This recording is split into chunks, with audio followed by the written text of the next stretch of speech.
வணக்கம். ஸ்ரீ சிவசூர்யா ஜோதிட வித்யாலயம் வழங்கும் காலச்சக்கரம். நான் சிவசூர்யா செந்தில்குமார், கோவில் நகரம், கும்பகோணத்திலிருந்து.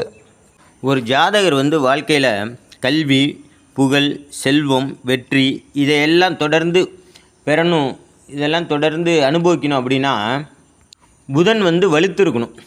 புதன் பகவான் தான் கல்விக்கு, கேள்வி ஞானத்திற்கு, வேள்வி ஞானத்திற்கு, இந்த மாதிரி படிப்பு சம்மந்தப்பட்டது, கேள்விகள், வேள்விகள், இதுக்கெல்லாம் புதன் பகவான் வலுத்திருக்கணும்.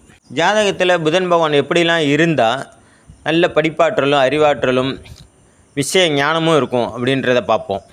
அதாவது ஜாதகருக்கு லக்கணத்தில் புதன் வலுத்துச்சு அப்படின்னா அவர் நல்ல விஷய ஞானம் உள்ளவராக இருப்பார். எதையும் சமயோஜிதமாக சிந்தித்து செயல்படக்கூடிய திறமை இருக்கும். நல்ல அறிவாற்றல், நினைவாற்றல், இப்படி பல நற்பண்புகளோட கூடிய குணங்கள் இருக்கும் அவர்கிட்ட. 5ஆம் இடத்துல புதன் பகவான் இருந்துட்டாருன்னு வச்சுங்க, சூப்பர், அருமை. அவங்க தான் 2 டிகிரி 3 டிகிரி வாங்குறவங்க. 9ஆம் இடத்துல இருக்கிற புதன் பகவான் கெட்டாலும் மேன்மக்களே அப்படின்னு சொல்கிற மாதிரி நல்ல மனிதர்களாக இருப்பாங்க. அதோட நல்ல விஷய ஞானம், அறிவாற்றல், நினைவாற்றல், விட்டு கொடுக்கும் மனப்பான்மை, எதிலையும் வெற்றி காணக்கூடிய திறமை. எத்தனை டிகிரி வாங்குறாங்கன்னே சொல்ல முடியாது, அவர் பாட்டு வாங்கிக்கிட்டே இருப்பார். அந்த மாதிரி நல்ல படிப்பாற்றலையும் அறிவாற்றலையும் கொடுக்கக்கூடிய அமைப்பில் இருக்கும். அதற்காக புதன் எனக்கு மறைஞ்சிருச்சிங்க, என்னால் படிக்க முடியல அப்படின்னு நினைக்காதீங்க. மறைந்த புதன் நிறைந்த திறன் அப்படின்னு அர்த்தம். அதாவது புதன் மறைஞ்சிருச்சுன்னா அவங்களுக்கு அசாத்தியான திறமை, நல்ல திறமையை கொடுக்கறதோடு இல்லாமல் கேள்வி ஞானத்தை வாரி வழங்கி வச்சுருக்கும். அதாவது பார்த்திங்கன்னா, படித்ததனால் அறிவு பெற்றவரும் புதன் பகவானால் தான். படிக்காத மேதைகளை உருவாக்குறதும் இந்த புதன் பகவான் தான். மறைந்த புதன் என்ன பண்ணுவார்னா, பல படிக்காத மேதைகளை உருவாக்குறது இந்த மறைந்த புதன் தான். மறைந்த புதன் நிறைந்த கல்வியை கொடுக்கும், அதாவது கேள்வி ஞானத்தை கொடுக்கும்.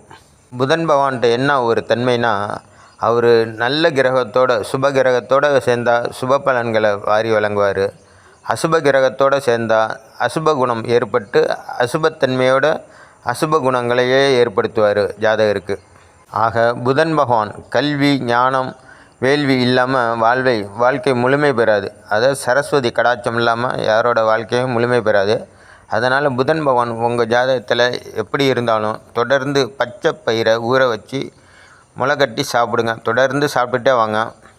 உங்களுக்கு அறிவாற்றலும் நினைவாற்றலும் நல்ல விருத்தியை கொடுக்கும். புதன் பகவான் பாதிக்கப்பட்டவங்க பசுமையான இயற்கை சீன்களை ஃப்ரேம் பண்ணி வீட்டில் மாட்டி வைங்க. புதன் பகவானால் ஏற்பட்ட தோஷம் நிவர்த்தி ஆகிறதுக்கு திருப்பெண்ணாகடம் போயிட்டு வாங்க.